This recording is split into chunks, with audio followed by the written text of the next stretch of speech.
Waalaikumsalam warahmatullahi wabarakatuh.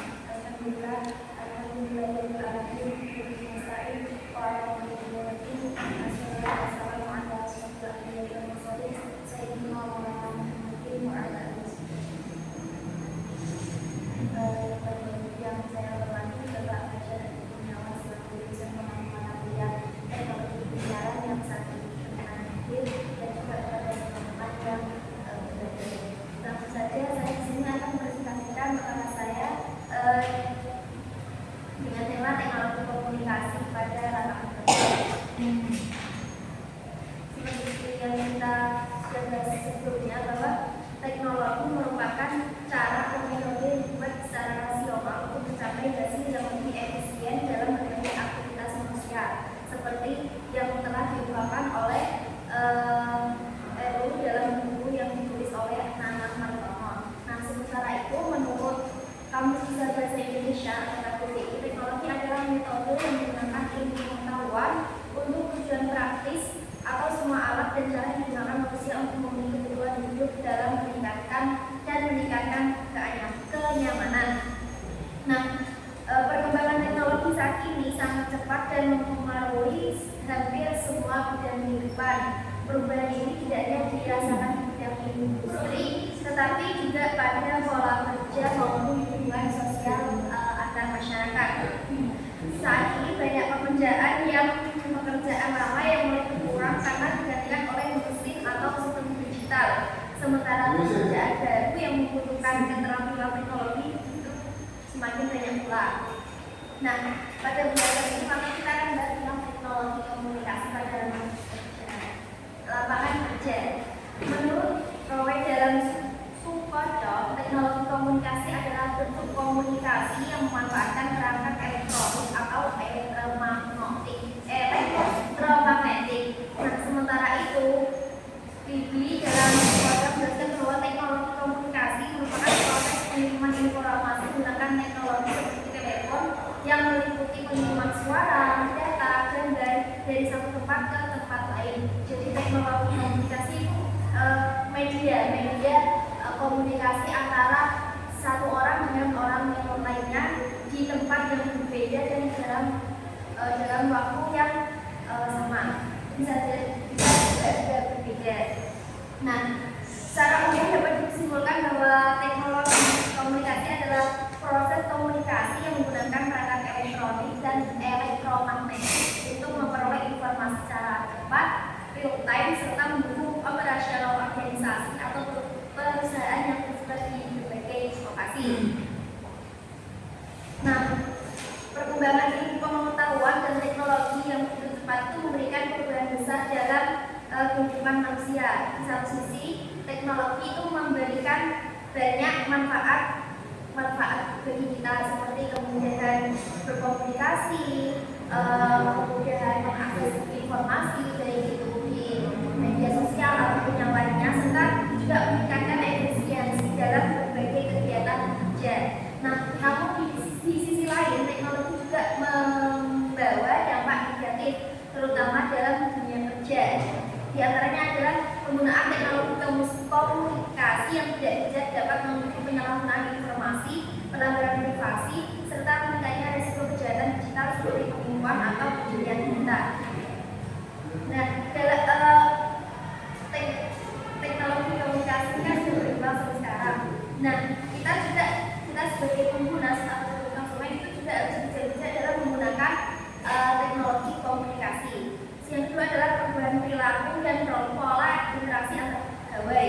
Kalau pada masa sebelumnya itu kan antar pegawai satu dengan yang lainnya itu ketika ingin konfirmasi atau ingin apa itu kan melalui tatap muka. Nah, pada zaman sekarang dengan adanya teknologi komunikasi, tatap muka itu sudah mulai sedikit berkurang, sehingga proses yang dibuat kerja menjadi lebih kaku dan kurang harmonis. Seringnya itu ya kalau mau apa-apa, mau komunikasi, mau memberi informasi itu biasanya lewat media sosial ataupun lewat platform lainnya. Dan yang ketiga adalah ketergantungan pada teknologi juga dapat menimbulkan masalah baru seperti gangguan media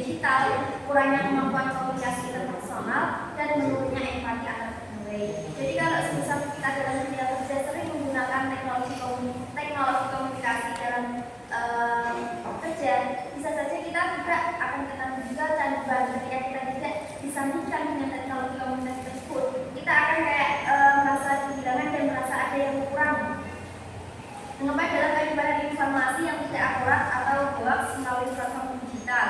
Juga hal itu juga dapat memicu kesalahpahaman.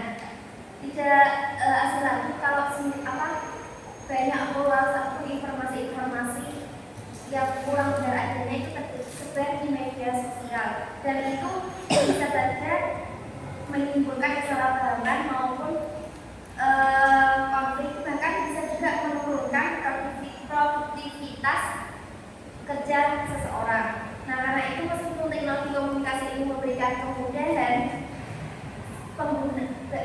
kita sebagai pengguna itu perlu mengimbangi dengan kedisiplinan, etika digital, dan literasi teknologi agar dapat menimbulkan dampak negatif, agar tidak menimbulkan dampak negatif bagi hubungan sosial, budaya kerja di lingkungan profesional. Nah, ini ada studi kasus terkait kebocoran data di Tokopedia pada tahun 2020. Nah, studi kasus ini menjadi salah satu bukti bahwa penggunaan teknologi komunikasi juga memiliki resiko. Teknologi komunikasi kan pastinya mempunyai resiko. Nah, dalam insiden tersebut lebih dari 91 juta data pengguna serta data penjual bocor dan diperjualbelikan di forum bulan. Peristiwa ini berdampak pada meningkatnya tekanan kerja bagi karyawan di bagian teknologi dan layanan pelanggan, serta menimbulkan kekhawatiran bagi pekerja dan pengguna terkait keamanan data digital. Hal ini menunjukkan bahwa perkembangan teknologi perlu diimbangi dengan sistem keamanan informasi dan etika penggunaan teknologi yang baik agar tidak merugikan pihak terkait. Jadi dalam penggunaan teknologi komunikasi pada saat ini kita juga harus bijak menggunakan teknologi tersebut, harus meningkatkan etika digital maupun literasi digital, yang mana itu menjadi potensi kita untuk menghadapi teknologi yang semakin berkembang saat ini. Yang kedua adalah perubahan pola kerja akibat revolusi informasi. Transformasi digital pada Web Zero yang saat ini jadi salah satu faktor utama yang banyak hal dalam kehidupan. Nah, pemanfaatan teknologi komunikasi memiliki peran penting dalam perubahan pola kerja. Berbagai media digital seperti WhatsApp, Telegram, email, Zoom, dan Google Meet maupun aplikasi-aplikasi lainnya itu membantu proses komunikasi menjadi lebih cepat, terarah, dan juga fleksibel. Nah, teknologi ini juga mengurangi hambatan birokrasi sehingga koordinasi dan pengambilan keputusan dapat dilakukan lebih efisien. Nah, perkembangan teknologi telah mengubah banyak jenis pekerjaan, baik pekerjaan manual maupun administratif yang bersifat berulang. Hal ini menyebabkan terjadinya polarisasi pekerjaan, yaitu berkurangnya pekerjaan dengan keterampilan tingkat menengah karena mulai digantikan oleh sistem tertentu. Jadi beberapa pekerjaan yang dilakukan oleh perusahaan manual itu saat ini mulai tergantikan oleh sistem otomatis atau sistem-sistem tertentu, yang mana hal itu menggantikan posisi manusia. Selain itu, teknologi juga mengubah cara mencari pekerjaan. Jika sebelumnya itu orang mencari pekerjaan harus melalui koran, majalah, ataupun pamflet-pamflet yang tersebar, lalu setelah itu datang ke perusahaan, ini semua bisa dilakukan secara digital. Kita bisa mendapatkan informasi lowongan pekerjaan lewat internet, ataupun lewat lainnya, dan bisa melakukan interview pekerjaan juga secara online, tidak seperti pada zaman dulu yang semuanya harus serba offline. Selain itu, teknologi juga melahirkan model kerja baru seperti crowdworking, yaitu sistem kerja berbasis aplikasi yang memungkinkan seseorang menawarkan atau mencari layanan tanpa batas lokasi dan ruang kerja fisik. Ini salah satunya kalau menurut saya aplikasi yang memungkinkan seseorang menawarkan atau mencari layanan tanpa batas lokasi, ya seperti yang biasa kita lakukan di Shopee seperti itu kan, misalkan banyak menawarkan produk-produk tertentu yang mana kita bisa membeli produk tersebut itu tidak hanya dari dalam negeri. Terus adalah kekuatan revolusi informasi terhadap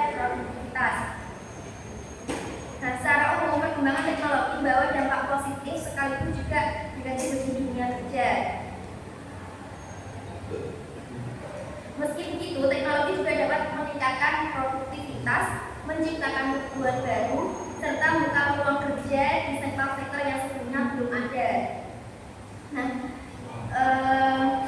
dalam konteks revolusi industri 4.0, muncul kekhawatiran bahwa teknologi akan mengambil alih pekerjaan manusia, dan hal ini bukan hanya terjadi di Indonesia, tetapi juga di banyak negara lainnya. Sekarang kan sudah di TikTok banyak tersebar terciptanya robot, yang mana robot tersebut itu kan dikhawatirkan akan menggantikan posisi manusia yang akan merebut lapangan kerja manusia. Nah, dan itu tidak terjadi di Indonesia saja, tetapi juga di beberapa negara lainnya. Namun digitalisasi tetap memiliki dampak positif dan negatif. Banyak kajian mencoba memprediksi jenis pekerjaan yang berpotensi tergantikan oleh teknologi. Namun begitu, digitalisasi juga membuka lapangan kerja baru, terutama di sektor informal seperti e-commerce, transformasi online, dan UMKM digital. Nah, revolusi informasi ini berperan penting dalam meningkatkan produktivitas tenaga kerja melalui pemanfaatan teknologi digital yang mempercepat proses kerja. Beberapa bentuk kekuatan revolusi informasi dalam meningkatkan produktivitas kerja antara lain yang pertama adalah efisiensi operasional. Teknologi membuat pekerjaan lebih cepat dan mudah karena banyak proses menjadi otomatis.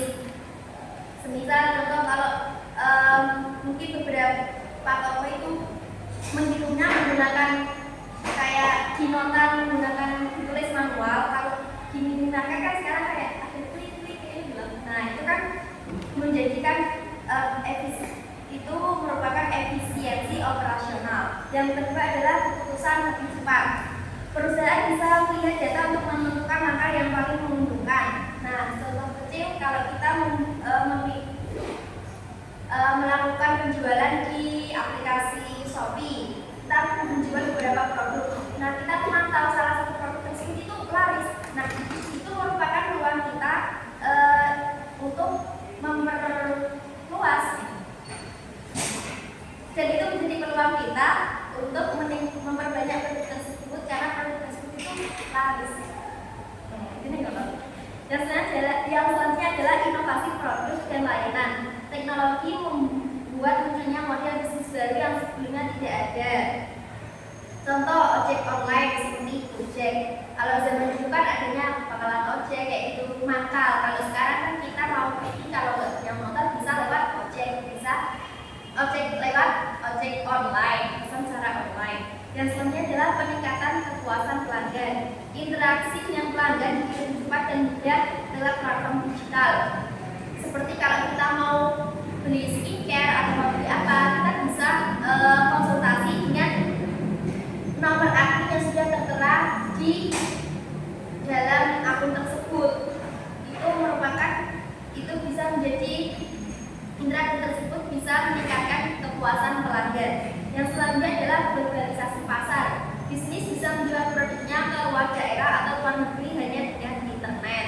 Ya, mungkin salah satunya juga bisa dicontohkan lewat Shopee, karena banyak juga produk dari Indonesia ini yang mungkin dijual ke luar negeri lewat aplikasi Shopee. Begitupun sebaliknya. Nah, secara keseluruhan ini teknologi komunikasi ini membawa perubahan besar dalam dunia kerja. Meski menghadirkan tantangan seperti berkurangnya interaksi langsung dan potensi penggantian tenaga manusia oleh sistem otomatis, teknologi juga membuka peluang baru melalui peningkatan fleksibilitas kerja, kreativitas, serta efisiensi. Mungkin itu presentasi dari saya. Selanjutnya adalah sesi diskusi dan tanya jawab.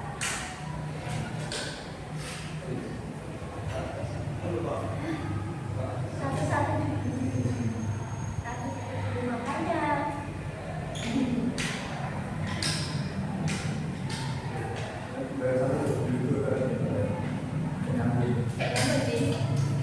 silakan berita.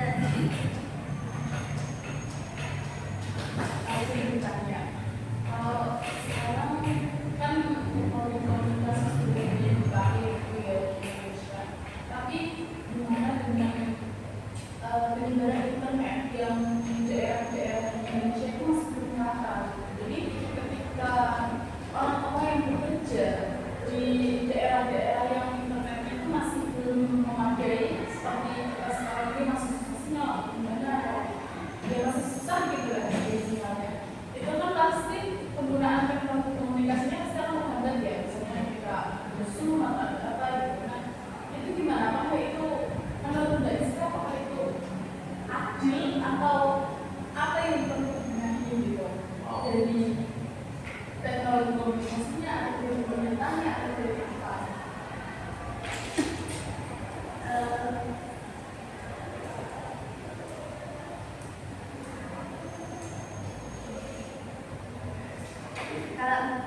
menjangkau seluruh daerah yang ada di seluruh, bisa menjangkau daerah tersebut. Kalau semisal daerah tersebut tidak terjangkau, minim terjangkau oleh sinyal yang mengakibatkan para tenaga kerja itu bekerja secara manual, itu menurut saya ya ada plus-minusnya. Plusnya ya itu kayak kreativitasnya itu murni dari dirinya sendiri dan tidak akan menimbulkan kecanduan terhadap teknologi komunikasi yang digunakan oleh beberapa pekerja lainnya. Namun minusnya ya gitu, mungkin kalau semisal dengan adanya teknologi komunikasi ini kan pekerjaan itu bisa menjadi lebih cepat dan juga ya langsung mulus memudahkan kita sebagai pekerja.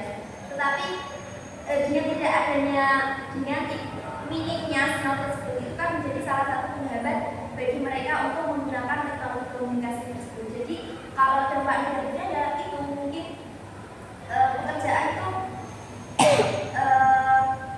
kayak kurang bisa dilakukan secara cepat. Tapi minusnya ya itu dia nggak kecanduan dan semua ide, semua apa yang dilakukan itu murni dari dirinya sendiri. Nah, kalau karena adanya internet informasi itu, tuntutan pekerjaannya pasti butuh cepat ya. Kalau komunikasi kan memang cepat, atasan itu butuh cepat, sedangkan para pekerja itu kekurangan susah sinyal rusak internet sendiri itu menghambat pekerjaannya sampai akhirnya mungkin dia tidak dianggap proper gitu untuk pekerjaannya, padahal itu karena susah internet itu gimana? Kalau mungkin semua atasan fokus itu pastinya kan membutuhkan kerja yang cepat dari tiap karyawannya yang ada di suatu perusahaan. Nah, sedangkan di daerah tersebut penyebaran sinyal itu kan minim, sehingga komunikasi di daerah tersebut itu ya kurang berjalan dengan baik. Nah, sedangkan bosnya masih tetap meminta yang cepat. Kalau menurut saya itu menjadi tantangan tersendiri untuk si pekerja itu, bagaimana dia menyelesaikan pekerjaan itu sebaik mungkin sesuai dengan tenggat waktu yang telah ditentukan oleh bosnya. Jadi itu menjadi kayak tantangan tersendiri bagi pekerja tersebut.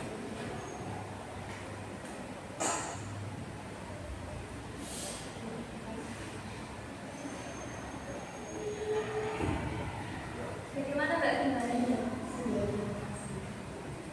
Monggo yang lainnya.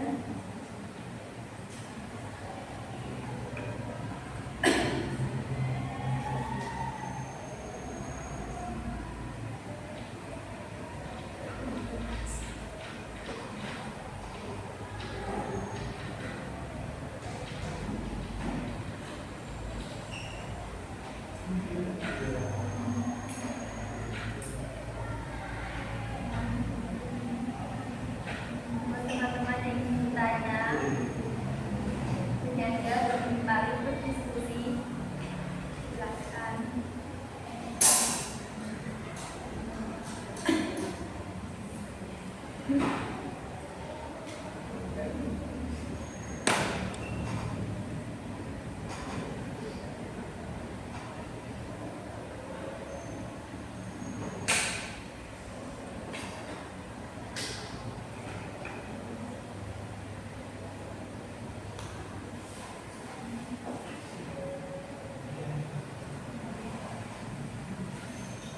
Yang bertanya, Mas Fadil mau bertanya? Mas Fadil mau bertanya?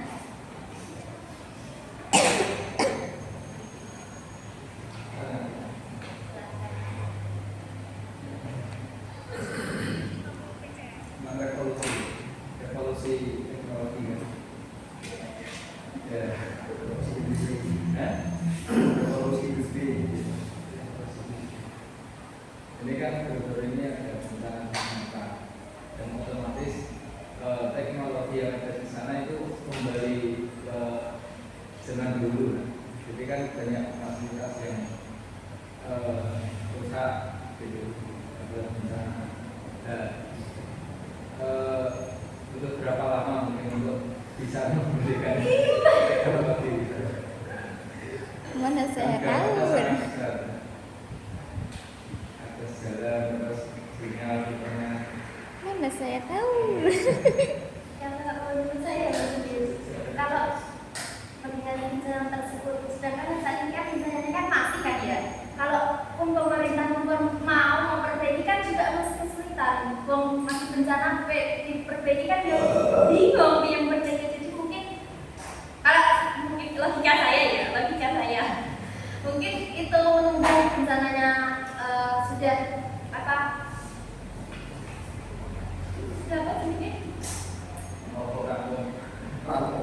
dia sudah reda dulu, baru setelah itu ada tindakan pemerintah memperbaiki teknologi kerusakan tersebut. Nah mungkin untuk sementara untuk akses informasi lainnya itu bisa menggunakan kayak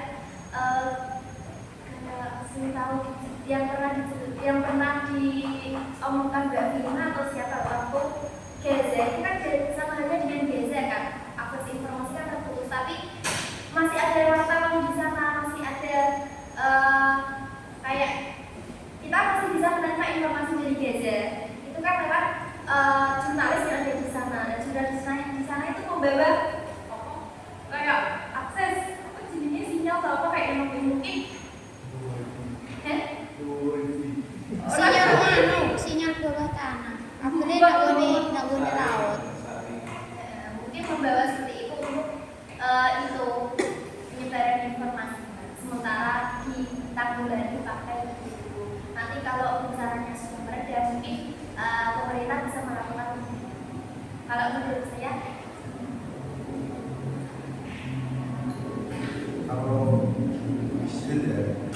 kalau menurut bencana budaya kan ini juga masih Desember kan, biasanya kalau musim hujan itu sampai Januari atau Februari. Nah itu berarti selama bulan-bulan tidak ada akses apa ya secara kebaikan. Nah jadi kan kalau sebenarnya kan menunggu itu selesai gimana? ya soalnya aku nggak ngerti cara memasak itu. Kalau logika saya kalau masak itu kan juga dari bawah ya mas ya, kayak bener-bener ini yo nggak tahu ya. Kalau pas ini gimana?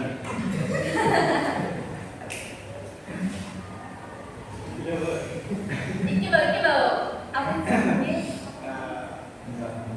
Iku kan akses internet itu akses internet begini daerah-daerah di sana kayak sisa itu kan mesti kan udah putus, udah naik diperbaiki menunggu apa reda bencananya reda itu kan lama. Nah itu mungkin cara memungkinkan nggak naik diperbaiki itu ketika ada tidak bekerja. Izin menambahi, sebenarnya internet kan bisa disalurkan dua cara, antara kabel dengan satelit. Nah biasanya kalau di daerah-daerah terpencil itu biasanya kalau di wifi itu pakai kabel, pakai wifi biasanya. Nah pakai satelit bisa, dan seperti kasus Sumut kemarin yang mendapatkan bantuan dari Starlink. Starlink itu tidak pakai kabel, tapi pakai satelit, jadi lebih menyeluruh. Kalau diperbaiki bisa atau enggak pas bencana, mungkin belum, tapi ada solusi lain.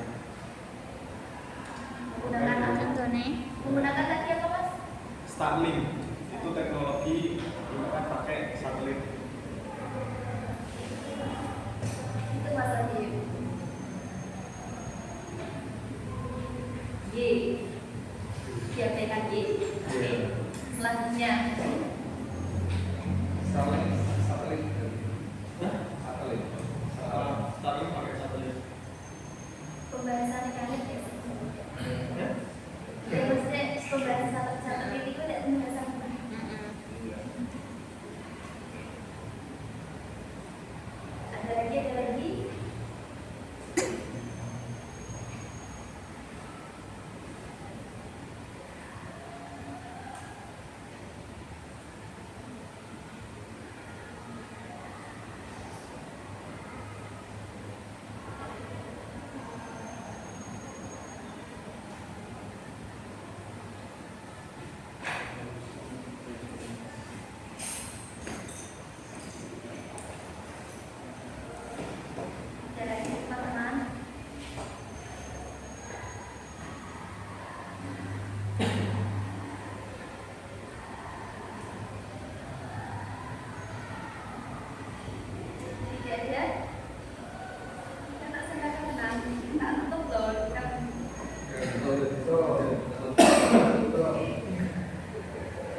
Silakan. Silakan. Harus sih mau apa namanya di sini dapatnya tentang keluhan teman-teman PUC yang mengeluh atas susahnya dari nyari pekerjaan, bahkan dalam tinggalnya sangat banyak. Tadi apa mas minta apa? Uang, uang. Enggak, kamu minta sama. Kata pendapat saya ya memang benar apa yang dikatakan Mas Minta. Kalau lowongan pekerjaan seperti juga yang saya jelaskan di makalah, bahwa lowongan pekerjaan itu di media sosial itu sangat banyak. Tapi kenapa kok di situ masih saja mengumumkan info loker, ayo kerja kayak gitu. Tapi ketika tidak ada lowongan itu dari yang individu sendiri yang nggak mau itu, nggak bener daftar itu. Jadi lowongan pekerjaan itu sudah sangat banyak, sudah sangat terus tersedia itu setelah tapi dari individu sendiri yang nggak mau. Kalau dari individu sendiri nggak mau, ya lowongan pamflet lowongan pekerjaan itu ya sia-sia. Tapi kalau individunya nggak mau, ya tentunya juga pastinya akan mendapatkan pekerjaan dari lowongan dari informasi terkait lowongan pekerjaan yang tersebar di media-media sosial. Menurut saya seperti itu. Saya juga sih. Saya juga seperti itu maksudnya. Pengen ikut kerja yang instan online gitu. Tapi ya memang banyak kan kerjaan. Tapi kayak saya sendiri tuh kayak mikir, kayak memang dari individunya sendiri. Kan pintar-pintar mengatur diri sendiri.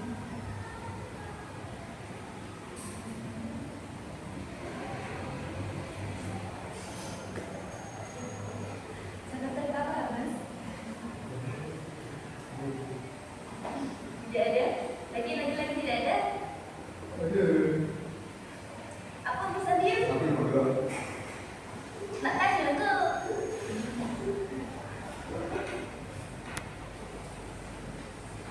Ini pandangnya masih pagi gimana? Aku orang Ini sebagai entrepreneur. saya menjadi entrepreneur pada semester 3 saja. Oh, ibu puji. Kasih puji.